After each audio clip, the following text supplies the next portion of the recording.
What's up, guys and gals, and welcome back to the Nerd Castle for the next episode of Battle Brothers.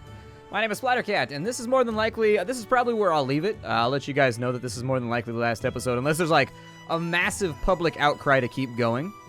Which in that case, I mean, if people really want to see more, I can play around with it a bit further, but I just wanted to show off the game as it goes live here on Steam so that you guys can figure out if it's something that you want to play or not.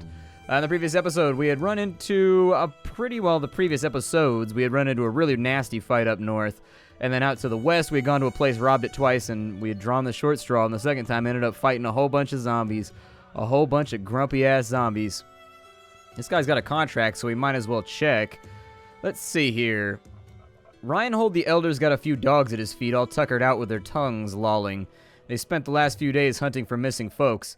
Folks that are seemingly disappearing to gods know where. He leans down and pets one of the hounds, scratching it behind the ear. Usually a dog would respond to that, but the poor thing barely even moves. The folks don't know what I know, though, which is that people ain't just disappearing, they're being taken. Horrible beasts are afoot, Sellsword, and I need you to go after them. Hell, maybe you'll find someone or two of the townsfolk, although I doubt it. Okay, well, let's talk about it. I accept the offer, so hunt down whatever is terrorizing Tentlingen. And as you can see right here, there's actually a modifier on the town called Disappearing Villagers. And that means that when I go to trade with them, they'll give me worse prices. When I go to hire people, they're more expensive and they don't, want to deal with you. Herman the Stallion. I mean, you kind of have to take a chance on a guy who's named the Stallion. I mean, what could possibly go wrong with hiring somebody like that? I don't think we got any level ups from dealing with the zombies, which is a bit of a bummer, because I was hoping that we would. He's really close, and frankly, my archers are starting to get really good. I think I gave him fast pockets, didn't I? No, I didn't.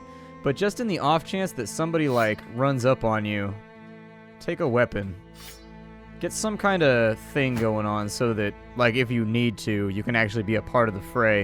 We've got a whole bunch of trade goods that are probably going to sell for a decent price.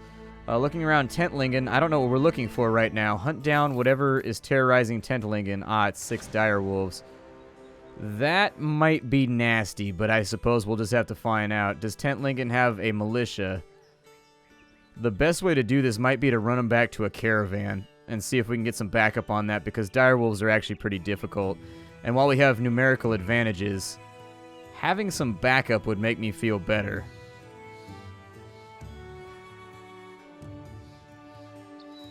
Although it may not be possible. Alright, we're going to fight some direwolves then. I took the wrong turn, and this is this. This might be the end of our playthrough right here.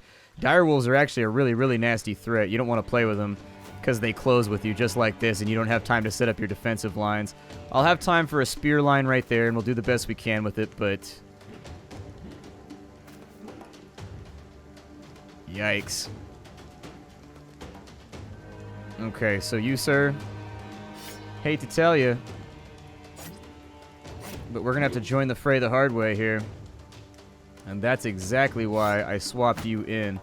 So AP-wise, he's at least got some kind of equipment. We will start fighting right here, but as you can tell, these are resilient creatures that can hold their ground. I'll have him go that way, and we'll start looping around, giving them something to look at. That thing's pretty beat up, so we may be able to do some work right there. Do me a favor and go ahead and block him from trouble. We're going to turn this flank right here. And as long as there's nobody else out that way, spear wall, please. Spear wall? Yeah. Basically, we're going to try and catch him with that pokey stuff from here on in. There's a big hit. It looks as though their fur is somewhat armored. Hey, you managed to block the hit. Very nice, amigo. Fighting with giant wolfy things and coming out on top. That one looks like he's coming apart at the seams. There it is. That's what I like to see. Good man. Yup. Don't let him have it. Don't let him get near us. Fight that thing to the earth. Direwolves, as I recall, I haven't played the game in a while, but direwolves worried me back when I used to play. And so, oh, he killed one. Good lord. And apparently we've got some kind of achievement called Ulfhedner, which I guess is a good thing. Go ahead and put yourself in spear wall mode. We're going to get going. Ooh, there's another kill right there. Very nice. On this side, go shields up. Morale's looking okay. Yeah, let's go ahead and we'll go shields up, and then we'll also go riposte. And on this side, you're already engaged in melee, so you might as well just fight them. We're stripping their armor pretty quickly. I was worried this was going to be a lot nastier, and I don't want to jinx it, so I'm not going to say much more, but we appear to be pulling through in some regard. I don't know, I like doggies. This is making me sad, though. I didn't want to slaughter doggies today. That wasn't what I was... When I woke up today, I didn't think to myself, hey, maybe I'll kill... What if we could make them our pets, bro? Like, we give them, like, a little bit of beef jerky or something, and then they become, like, our bestest friends. I played D&D one time, and I killed a bunch of wolves with some beef jerky. It was great. And not in the way that you're thinking. Oh, he is so messed up right now. Step forward and help. He needs it. But yeah, we were in, like, a goblin's lair, basically, and they were keeping wolves that they were using to fight with, basically. And they were in the hallway, so we couldn't get by. There was, like, 5 wolves in the hallway chained to a stake or whatever. And so I had beef jerky in my provisions, and so I went in, and I threw beef jerky in between them, and I got a critical success when I threw the beef jerky in, and so the dogs all trampled each other trying to get the beef jerky. And the rest of my party, it's funny, because the rest of my party was, like, sitting there, like, waiting to see what happened, and they turn around. It was actually pretty hilarious, and I turned back around the corner, because they couldn't see the dogs. I turned back around the corner, and I go, I'm not going to tell you that I just killed 5 wolves with some beef jerky. I'm not going to tell you that. But I kind of just killed 5 wolves with some beef jerky. It was probably one of my favorite D&D adventures ever. I mean, if I can get more treasure out of this, I say just slaughter them. It's also more XP. I think you get XP by the kill. I don't think you get XP by... Anybody down south going to get another turn? There you go. Stay on him. And so that should be that right there. I don't think there's anybody else. Once he reaches the edge of the map, we should basically be out of here. Let me go ahead and spam that, and I'll get back to you with the after-battle report. There we are. It took that wolf longer to get to the edge of the map than I figured it would. It took about 3 minutes. I was just like sitting here passing turns over and over and over again. I didn't want to bore you with it, though. So we've got unusually large wolf pelts. We might be able to make some money off those sumbitches. That'd be great if we could get like $1,000 out of those things. I'd be really, really happy about it. Okay, your employer, Reinhold the Elder, might not believe what happened without evidence. You order the men to begin taking pelts, trophies, scalps, and whatever might show off your victory. And then we go back to Tentlingen in the south. Very, very well. I was worried about that fight. I sincerely thought that one was going to go completely differently. Thought it was going to go completely differently. Reinhold the Elder, sitting at his table, legs up over a corner. His eyes are staring at the ceiling, the corner of his face pinched with weathered folds. He looks at you. Welcome back. I've been getting word of your doings and of your battles with the monsters. You nod, looking around for your ward, and he shows you the door. Karsten, a fellow councilman of Tentlingen, has your payment outside. 520 crowns as agreed upon, and the people of Tentlingen, fear you though they may, are blessed all the same by your arrival here. Thank you, mercenary. And so they no longer have disappearing villagers. We got $500, which is a really, really good payday for us. Like, seriously. That's a pretty solid payday. I'm going to wait till morning so that I can shop here, maybe. Or let's just go down to Thal. It doesn't matter. The first Vessenfels. Oh, it's because they're from over here. I wonder if they're a mercenary group too, or if that was like an official army. It can be hard to tell. They have a weaponsmith here. So what are those worth? $30 a pop? It says they're worth 200. I suppose that'd be one of those things where it's like 200 to the right party, nothing to the wrong one. Let's get back in over here and see what we got going on. They have iron or copper ingots over on this side. They will sell that. I bought those for 127 and I can get 145 out of them. Yeah. Turn them around over here. Why not? Be a little bit of a trader. I can buy those are worth 220 and they are at 223. Maybe if we could get a modifier over here that would make it a little bit easier on us, that'd be better. But for right now, let's unload all the crappy ancient shields that their granddad, our Grampus weapons. Get those all out of here. And now that we're all Grampused up, I am going to need some new food very, very soon, and so I think we may as well go in on this right now. I'm going to buy that, and then I'm going to buy a couple cheeses as well, just to keep people happy. We're out of tools, so I'm going to need those, but the tools were fairly cheap here by comparison to everywhere else we've been. So not that bad of an investment. With our characters, do we have any level ups to be concerned with? We do. Our archer has reached his level up, so let's make him better at his job. He's got 53 ranged attack now. I'm going to give him initiative, and there you go. I'm actually going to put him somewhere else in the line, I think. A little bit further back. He's still got a broken leg, which is unfortunate. Wish that he didn't have a broken leg, but he do, so oh well. Just gonna have to live with it for right now. You, sir, Cottonwood, get better at your job. There you go. Better, better, better at his job. Alright, so now that you're better at your job, we're gonna give you the shield proficiency to make you better at that. Good, you are now better with a shield. Do we have anything? You no longer with a clear line of sight. It's for 75 to 50 for ranged weapons. Do we have anything else, though? Ah, rotation would be nice.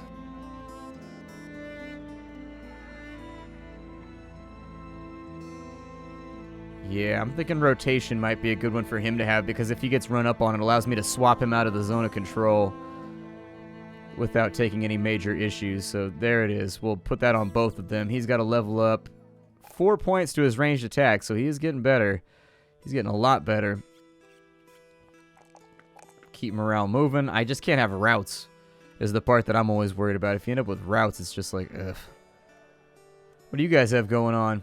We both know brigands and the gods what else are terrorizing the parts, and they're all quite fond of the roads. After a particularly bad run, my old caravan guards lost the heart for the job. Now I need somebody else to watch my shipment. Next one out is going to Grubenfest. That sounds like a place you want to be paid to go? Well, what are we talking about? 50 in advance and 50 when it's done, or 220 when it's done. Nah, ain't worth it. I'm not going to go all the way back to Grubenfest for that pittance. Grubenfest is like way the shit over there for 200 bucks. It just ain't worth it. It just ain't worth it. Have we been to Gunholm? I bet Gunholm's the kind of place where they got a lot of firearms. That's like what I would name my house if I had like a big, awesome colonial mansion that also particularly had a lot of guns in it. Just because it'd be a good thing to name it. We're off to Weaselfall, where they've got salt mines and a couple of other things. I think we came by here a little bit ago. We got wheat fields as well. They've got an easy quest right there. They're willing to pay 31 for the dog hides. 224 for copper. For salt, it's worth 340. They got it at 346. That might be a bit too posh for me. Bit too expensive for my blood. They don't have anybody that I really want to hire either. They got a couple people that look like they come with decent gear. But, actually, in Westenfels, what was that job? Let's find out what that job was. He wants me to deliver something to Holmvik. 180 when the job's done. Ain't worth it. I'll turn it down. Holmvik, I think, is pretty far for 180 gold. We just paid out our soldiers, though, too, so we're probably going to have to either seek out combat or seek out some kind of remittance or payment for walking around the hills like this. He wants us to go to every town and fortification in the world, and we haven't been to a lot of this stuff, so might as well. It gives us something to do, and once I know that I've pinged this entire corner, I might go back and try to get that Widowmaker's camp out of the way. Maybe. I'm not sure about it, though. Not sure about it. Let's go down to Holnisland. In Holnisland, what do they have? They have a militia barracks, which means we could probably get some better soldiers here. We've got amber collectors, so that's not bad. Might be able to get some amber for nice and cheap here. They got a couple of quests. Ambush trade routes. Yeah, let's see what we can do about that. So brigands have been tearing up these parts for too long. I sent Hakon's son to go find him, and you know what? Only his head came back. Of course, the idiot brigands sent one of their own to deliver it. We captured and interrogated him, so now we know where they are. He leans back and pedals his thumbs one over another in thought. I don't have men, but I do have crowns. Let's say I slip some your way and you slip a sword theirs. Yeah, let's get paid for it. I accept, absolutely. I accept the contract. So we'll go ahead and find these guys and let's get ourselves into some trouble, yeah? So to the northeast. Oh, they're actually across the ocean, though. Can I get a boat from here? Is that possible? Is there a port? Holmvik or Stahlhaven? Where do I need to go? Holmvik. Okay. So that is going to eat into our profits a little bit. Hopefully, we'll go to Holmvik. So travel 160 to Holmvik. Takes us across the ocean. What does Holmvik have on offer? Anything we like? I mean, it's nighttime, so there's no telling for right now. But oh well. We have arrived at our destination. It appears as though we have some challenges in front of us. A couple brigand marksmen. That's worrying. I don't like that at all. And some raiders. So this is going to be a tough fight. It's going to be one of those ones that we can really hang our hat on if we can manage to get our way through it. Both of these little groups right here, kind of nasty. They don't want none of our business. They don't want none of our jive-ass turkey business. And so anyways, I think it's probably going to be alright, but we'll give it a go. Well, maybe it's not so bad. There's only like 6 of them. Could be a lot worse. Then again, they are armed a little bit better than we are. Put some arrows on them, just fire indiscriminately into the center of the enemy mass. Ooh, first shot is of course going to go out and catch us right on the jaw. Second shot is not going to go out very well. My assumption what these guys are going to do over here, because they have a full shield wall, is the AI seems to shift its focus if it has like a certain amount of criteria met with regards to its strategy. It seems as though they turtle up. And what I mean to say by that, sorry, I'm trying to work my jacket off right now. My jacket, you never get that thing where your jacket just gets stuck on you and it won't come off and you're sitting there looking like an idiot, just like you're wrestling with a straight jacket?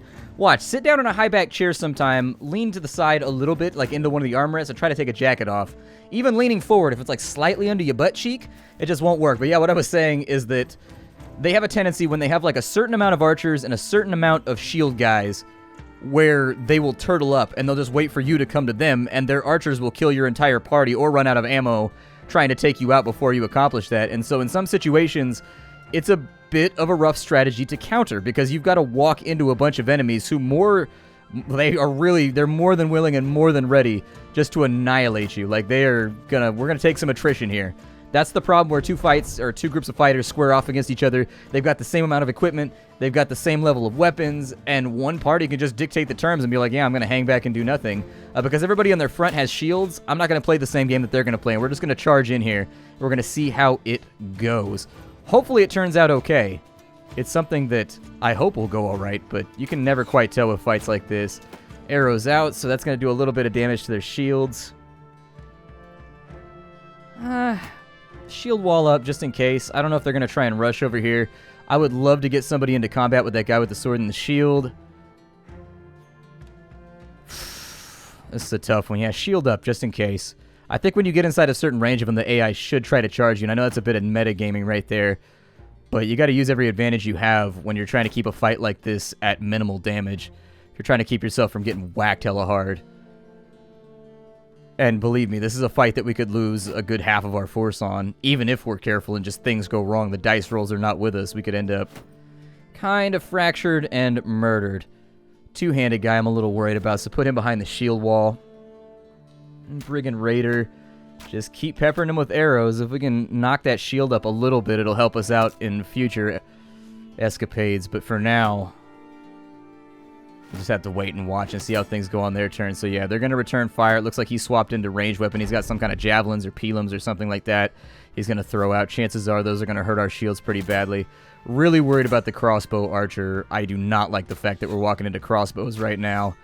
They have a lot of ranged force, and it's just left us in a spot where we have no advantage to play with. We got to walk into withering fire in order to get this done. I'm going to move him to right there just to kind of see if I can bait the AI forward and off of his little high ground, but I doubt it. If I had the high ground right there, I wouldn't let myself get baited out of it. And so I'm not going to rely on the AI to do the same thing either. Yeah, maybe move him forward. Didn't have the AP for a strike, so he might get whacked. That guy's got to swap weapons, though, so maybe that'll work for us. Swapping weapons normally eats up a pretty good amount of your AP pool. There you go. We've got him into combat. At least he got to lay down one strike against him. Just keep advancing the line forward. I do think that our guy with the bill hook is a little bit exposed at the moment. Yeah, shield wall right there. We'll wait for them to do what they're going to do. Basically, we're going to play cheese mode this entire fight because this enemy, they are playing cheese mode with us. Therefore, we are going to play cheese mode with them and just hope for the best. Hate it when I have to, like, wet my whistle in the middle of an episode. You can, like, feel it in your throat, you know what I mean? Where it just starts to feel a little dry and, like, sticky. And you're like, man, I could really use a drink right now. I could really rock that drink. Couple of arrows out. Getting through the shield's going to be our other problem. Some of my thoughts about what's going on right now is the fact that they're all rocking shields, and we have nothing. Ah, damn. They've got the damage advantage right now, but that damage advantage could vanish if they don't play their cards right. I would love to knock him off of there, but I don't know if I can get away with it. Essentially, my goal for right now, big hit out right there. He was able to swap that weapon over, which is something that I'm not a big fan of. Basically, we have no way to get through their shields at the moment, which is big hit right there. I'll take it. We have no way to get through their shields at the moment. Spears are not great for destroying shields. I don't know if you know about that. We probably want to circulate a few more axes into our party. Basically give them secondary weapons so that if we go up against an enemy like this again, we can start swapping people out of spears and into axes so that we can just... It only takes like one turn for you to destroy somebody's shield with 2 guys. So I think maybe changing our strategy around. Back when I played this game last, spears were king. You never played anything but spears. They were just the best. You would occasionally have 1 or 2 axe guys in there for breaking the particularly tenacious axe bearers. But aside from that, there was really no reason to do so. Back when I used to play, you just set up spear walls and let them march into it. Now the enemy's showing a little bit more gumption when it comes to running their shit. Damn, I needed that hit. I needed that hit so badly. Yeah, fill in the line right there. It looks like they're taking a penalty to their morale. In general, we want everybody to keep their shields up because that guy is going to lay down the big Daka on somebody. Okay, hit right there, but the armor stays up, so I can live with that. He's going to put up shield wall and swap out of his pilums. Let's fight the line. I mean, if we can fire through a blank space right there and hopefully hit something, no complaints from me. That guy's got a really solid firing position. He's got like that perfect, loverly spot where he's going to be able to mess with us. And unfortunately, just a big old crop of misses today. Just a big old crop of misses. Can't do much with it. And when we're hitting, it's just going straight into the side of the shield. Straight into the side of the shield, which is what I was concerned about here. Move him over there and see if you can give him a little bit of trouble on the opposite side of that stone. All we really have to do is kill like 2 of them. Double block right there, but then again, we retaliate with our own blocks, so that's fine. Get a couple swings off, but none of them are going to come to fruition. A couple stabs off. I would love for him to die. I am intensely concerned about that dude.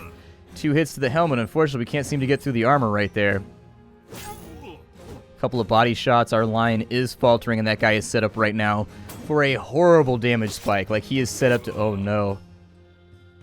If we fold on this turn, that's all bad for us. Double miss right there, right when I couldn't afford it. Shizer. That's the worst. I don't know how I feel about this at all. This is straight trouble. He's got a turn. Put some arrows on him. Put some arrows past him, I guess. There's a kill. Okay, so they're going to take the morale penalty for that. They got a couple strikes of their own. Big dude manages to hit a shield with his strike, which might be the only lucky break we're going to get out of this. Whew. Definitely a 1-for-1 fight, and there's our first death. Unfortunately, we lost a man. He is bleeding out through his eye holes, his A-holes, and every other Val-related hole that you can think of. If we can get rid of the 2-handed guy, we can fold on their line right now and surround him, so that's what I'm going to try and attempt to do. Step over his dead body. That's going to be another hit for them, and it looks like they are rapidly wavering, but so are we. Going to be a close one. Going to be a close one, and there's a lot of random stuff that can go wrong in between here and there. We are fatigued. We have run out of our resources for kicking ass and taking names. Shield wall, please. We can't afford any more casualties, so keep your shield up. Hopefully... Damn. Yeah, I don't know what to say about this one. I wish I had positive words for you, but... They're pretty much... We tried to turn that flank, and unfortunately, they just managed to get the damage off that stopped it. Yeah, arrow him, actually. Make him think about some of the stuff he's been doing to us. A little bit of pain and hurt out right there. No hits to the shield. If we can come through with a couple of real good turns here with just straight damage the whole time, we might be able to do something. He's now circled in. Keep working that armor. Very nice. And then we'll keep some attacks going out right there. Yeah, definitely a shield wall. Okay. Not a lot of options at the moment for attacks. Everybody's fatigued and tired. This is absolutely a fight that took us to the mattresses. Only upshot is that it looks like they're going to be... Oof, more big damage right there. Only... I don't like what's happening. I do not appreciate this one tiny iota. Okay, so there's a kill. This line should start to go. Oh my god, we've gotten so lucky. I was beginning to entertain the thought that we might not win this. And so now, having seen them fold a little bit, we might be able to pull through this one with Well, at least a little bit of our force intact. I don't like big routes and big losses just because they take a long time to come back from. Is that going to be the route for them, or are we going to have to chase them down? Either way, I'm going to send some people their direction and see if maybe we can get them to piss off and stop messing with us. They're going to fall back.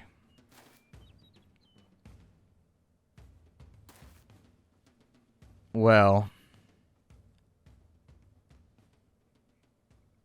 choices seem a little limited right now. Maybe it's at the end of the turn. Okay, good. End of the turn. Yeah, let them go. We can't afford to spend our time chasing these dudes down. This is just not something that's going to work out super beneficially for us. So we lost Berengar. That sucks. As far as loot goes, a decent amount. Some of that's going to be Berengar's lost loot dropped upon the earth where he spilled his blood. But aside from that, my name is Splattercat. Thank you for joining me here at the Nerdcast for the next episode of Battle Brothers. I will see you all in tomorrow's episode or whenever it goes up. Thank you for joining me. I'm going to make my way back to the original point where we got our mission, all right? Bye, everybody.